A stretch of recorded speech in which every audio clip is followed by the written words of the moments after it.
March 19, 1945, 50 miles off the Japanese coast. The bomb punches through the flight deck at 7:08 a.m. No warning, no air raid sirens, just a Japanese dive bomber screaming out of the low cloud cover, releasing its payload, and disappearing back into the gray sky before anyone can react. The 500-pound bomb penetrates the wooden deck like a knife through paper, detonating in the hangar bay where 31 fueled and armed aircraft sit wingtip to wingtip. The explosion triggers a chain reaction that turns the USS Franklin into a floating inferno in less than 60 seconds. 800 men die in the first 5 minutes. But this is where the story begins, not where it ends. Because what happens next defies every rule of naval warfare, every protocol in the book, and every expectation of what a ship and its crew can survive. The USS Franklin wasn't supposed to be there. Officially designated CV-13, the Essex-class aircraft carrier had earned the nickname Big Ben during its 2 years of Pacific service. By March 1945, she'd survived kamikaze attacks, participated in the Battle of Leyte Gulf, and launched countless strikes against Japanese positions across the Pacific theater. But, being 50 miles from mainland Japan, put her in the most dangerous waters any American carrier had operated in during the entire war. Standard doctrine called for carriers to remain at least 75 miles offshore when launching strikes. It was a safety buffer, a margin that gave you time to see enemy aircraft coming, time to scramble fighters, time to maneuver. Captain Leslie Garris had pushed Franklin closer to cut down the transit time for his aircraft. More time over target, more bombs on Japanese positions. It made tactical sense. It also meant they were operating inside the enemy's defensive perimeter when the weather turned against them. The cloud ceiling that morning sat at barely 500 feet. Visibility measured in hundreds of yards, not miles. The radar operators couldn't distinguish incoming aircraft from the dozens of American planes in the pattern, preparing to launch or returning from early morning patrols. On the hangar deck, ordnance crews worked quickly, arming aircraft for the day's first major strike. Torpedoes hung from bellies, rockets loaded on wing rails, belly tanks topped off with high-octane aviation fuel. Everything needed to project American air power deep into the Japanese homeland sat in a metal box beneath the flight deck. Everything needed to create an absolute catastrophe. Lieutenant Commander Joseph O'Callaghan stood in the ship's chapel when the bomb hit. A Jesuit priest from Boston, O'Callaghan served as Franklin's chaplain, but he was more than a man of the cloth. He'd studied mathematics and physics at MIT before joining the priesthood. He understood force, trajectory, combustion, and structural integrity in ways that would prove invaluable in the hours ahead. When the explosion rocked the ship, O'Callaghan didn't run to his battle station. He ran toward the fire. On the navigation bridge, Lieutenant Commander Henry Hale, Hank Bellinger, felt the deck heave beneath his feet. The ship's damage control officer had served on destroyers in the Atlantic before transferring to carrier duty. He knew ships, knew what they could take and what would break them. The moment he saw the smoke pouring from the flight deck, he knew Franklin was dying. Deep in the engine room, Chief Machinist's mate Herbert Bert Harwood felt the explosion through the deck plates. For a moment, everything went dark as the primary electrical systems failed. Emergency lighting kicked in, bathing the engine spaces in red. The Iowa farm boy who'd joined the Navy to see the world now stood in the mechanical heart of a carrier that was tearing itself apart from the inside. His training said to secure the engines and evacuate. He did the opposite. The first bomb started the fire. The second bomb, hitting 30 seconds later, created hell on Earth. It penetrated the flight deck 20 feet aft of the first impact point, detonating in the hangar bay's aft section. The explosion triggered every armed aircraft in that section simultaneously. 5,000-pound bombs cooked off, rockets fired in random directions, punching through bulkheads and igniting new fires wherever they hit. Torpedoes exploded, their warheads adding to the devastating chain reaction. The temperature in the hangar bay exceeded 2,000 degrees Fahrenheit within 90 seconds. Men caught in the initial blast simply ceased to exist. Others, farther from the epicenter, had time to understand what was happening before the flames took them. The lucky ones died from smoke inhalation before the fire reached them, but 2,600 men remained alive on a ship that was rapidly becoming unsurvivable. The bridge lost communication with most of the ship. Intercoms melted. Phone lines burned through. The captain couldn't reach engineering, couldn't reach damage control, couldn't even confirm who was alive and who was dead. Captain Garris faced a decision that no carrier commander had confronted before: whether to abandon ship while men were still alive or stay aboard a vessel that might explode at any moment. The fire wasn't just spreading, it was accelerating. Every few minutes, another ammunition magazine cooked off, sending shock waves through the entire structure. The forward elevator, a 100-ton steel platform, was blown 400 feet into the air by an explosion, tumbling through the sky before crashing into the ocean. Franklin began listing 13 degrees to starboard as water used for firefighting accumulated on the lower decks. The list meant the starboard side hung closer to the water, and meant that any further flooding could capsize the entire ship. Standard procedure said to abandon ship when the list exceeded 15 degrees. They were 2 degrees away from that threshold. O'Callaghan reached the flight deck and stopped, momentarily stunned by what he saw. Aircraft burned in twisted heaps. Bodies lay scattered across the deck, some moving, most not. Explosions continued beneath his feet, each one sending new geysers of flame through holes in the deck. Men stumbled through the smoke, bleeding, burned, disoriented. The priest made a decision. He started organizing firefighting teams. Not with authority granted by rank, O'Callaghan was a non-combatant chaplain, but with the force of personality and desperate necessity. He grabbed men as they emerged from below decks, pointed them toward fire hoses, showed them which magazines needed to be flooded before they exploded. When a 500-pound bomb lay on the burning deck, its casing already heating to dangerous temperatures, O'Callaghan didn't call for the bomb disposal team. He picked it up himself and threw it overboard. Then he went looking for more. Below decks, Bellinger realized that traditional damage control was impossible. The fire had consumed the normal routes through the ship. Ladders had collapsed. Passageways had become blast furnaces. His damage control teams couldn't reach most of the fires. So he started making new routes.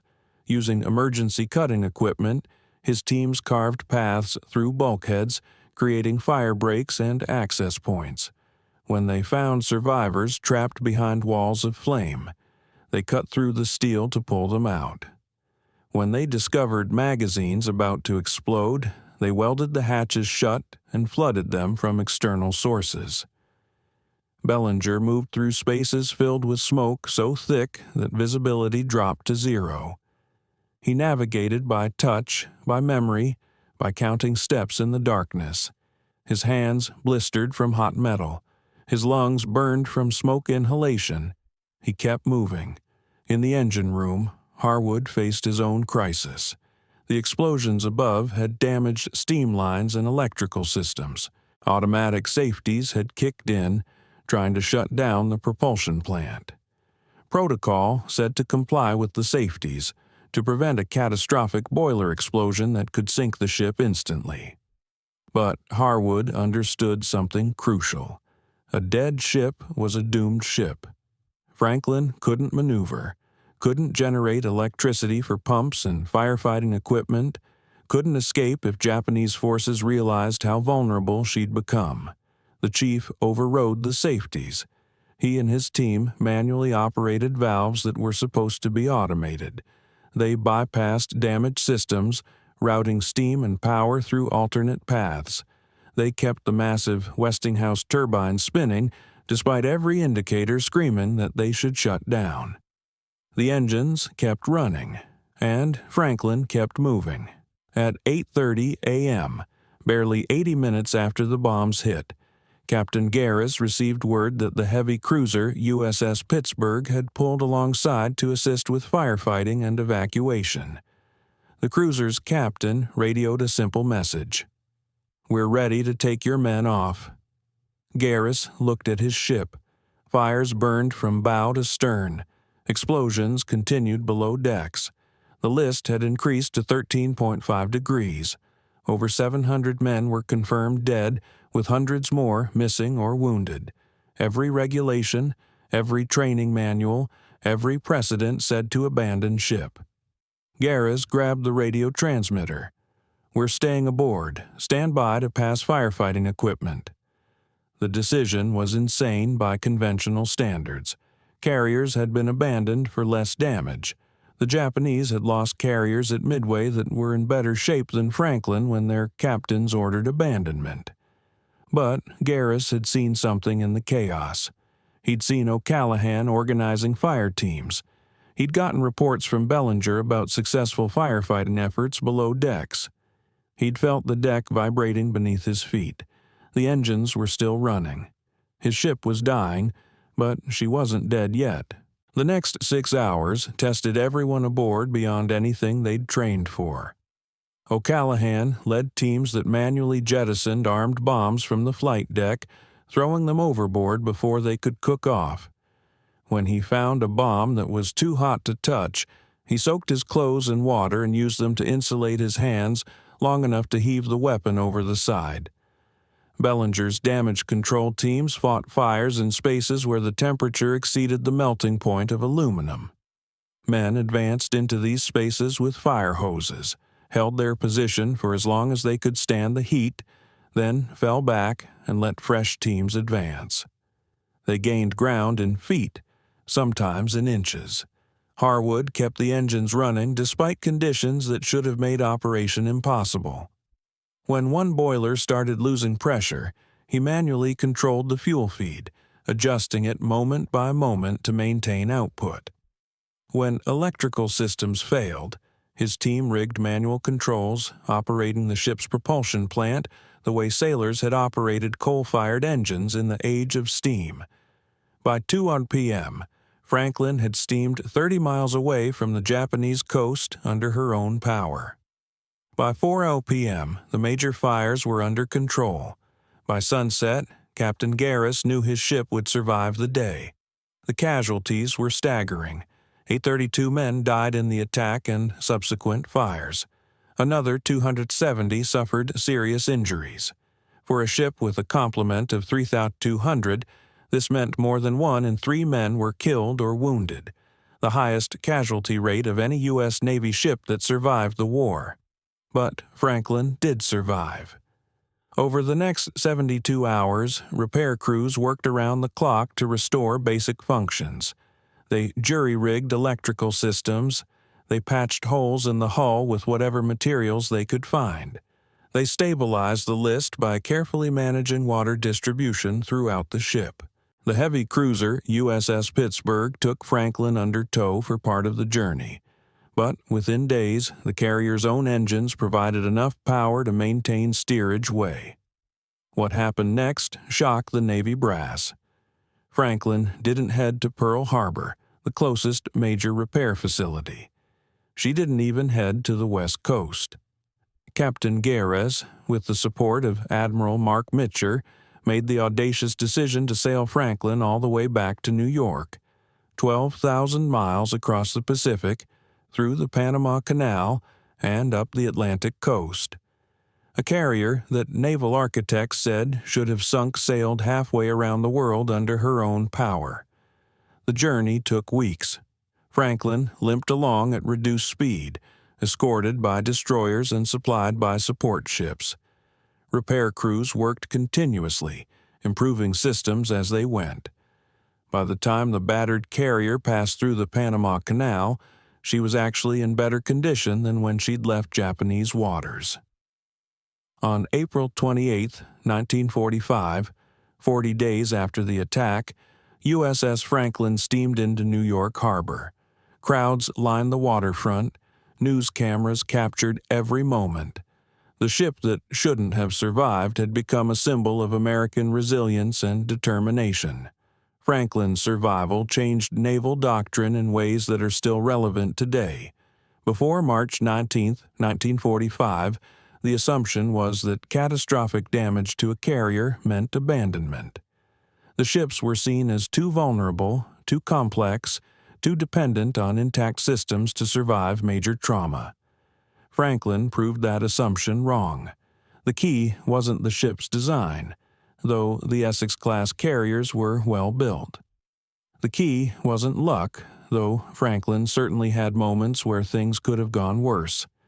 The key was the decision to fight for the ship. O'Callaghan received the Medal of Honor, the only chaplain in U.S. Navy history to earn the nation's highest military decoration. The citation specifically noted his courage, fortitude, and valiant spirit in organizing firefighting efforts without regard for his own personal safety. Bellinger received the Navy Cross for his damage control efforts. Harwood and dozens of others received Silver Stars and Bronze Stars for their actions during the crisis.